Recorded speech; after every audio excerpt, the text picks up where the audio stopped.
আসসালামু আলাইকুম বন্ধুরা, প্রত্যেকদিন তো দিনের ব্লগই শেয়ার করি, রাতেরটা করি না। তাই ভাবলাম আজকে রাতের ব্লগটা শেয়ার করি। আজকে রাতে আমি ব্রয়লার রান্নবো। তাই ব্রয়লারটা আমি আগে থেকে কাটে ওর মধ্যে কিছুটা লেবু রস আর নিমখ দিয়ে রাখছিলাম। আর এর মধ্যে ধুয়ে নিলাম, ধুয়ে পানিটা ভালো করে নিগড়ায় নিলাম। আর এর মধ্যে আমি গ্যাসও কয়রা কিছুটা তেল দিয়ে দিছি। তেলটা গরম হয়ে গেছে, এরপর এলাচি দিয়ে দিলাম। আর এরপর কিছুটা পেঁয়াজ কাটে রাখছিলাম, পেঁয়াজটাও দিয়ে দিলাম।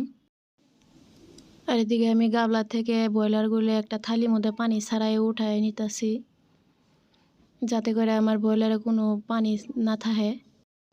এরপর আমি কিছুটা আদা রসুন বাটা দিয়ে দিলাম আর কাঁচামরিচ বাটা দিয়ে দিলাম। এরপরে পরিমাণ মতন হলুদ গুঁড়াও দিয়ে দিলাম, দিয়ে ভালো করে একটু লাড়াচাড়া করে নিলাম। নিয়ে পরিমাণ মতন নিমখ দিয়ে দিলাম।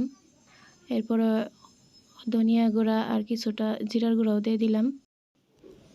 কিছুক্ষণ ভালো করে নাড়াচাড়া করে নিয়ে এর মধ্যে আমি ব্রয়লার মাংসগুলো দিয়ে দিলাম। ব্রয়লার মাংসগুলোর মধ্যে যাতে কোনো ধরনের পানি না থাকে, এরপর আমি ঢেকে দিলাম। দেওয়ার পরে এদিকে আমি গরম পানি উঠায় রাখছি, গরম পানি দিমু করে। তো এর মধ্যে আমি ব্রয়লারটা আর একটু নাড়াচাড়া করে দিলাম, আবারও ঢেকে দিলাম। দিয়ে আমার ঘরে যাই দেখে আমার ছোটো মেয়েটা ঘুমায় গেছে গা। আর এদিকে আমার বড়ো মেয়েটা ওর পাশ দিয়ে হইতে আছে, ওই ঘুমায় নাই। আর ও ঘরে আমি কুলার সুইচ দিয়ে দিছি বাতাস খাবার নিয়ে। মেয়ে পিনবার নিয়ে আমি 2 জোড়া কাপড় বানাইছি সুইজার পিস কিনে।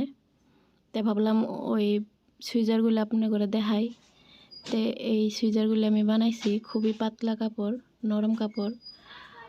আর আমার বিয়ে 10 বছর, এই 10 বছরের মধ্যে আমার এই পিস কিনে সুইজার বানানি হয় নাই, এবার প্রথম।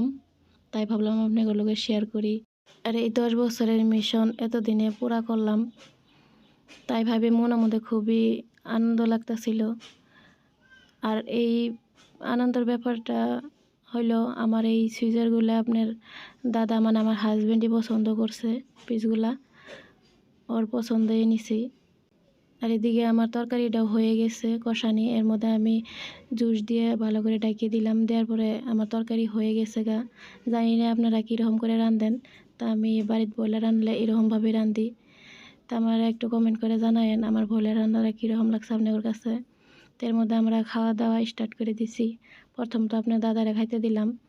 খাওয়া দাওয়ার পর আমরা আমগর গুহালিত যাই, যাই হেরে গরুর লগে এরকম করে ভিডিও করি, করে হেরে 2 জনে জমনিও করি। করে আজকে আমার ভিডিওতে এই পর্যন্তই।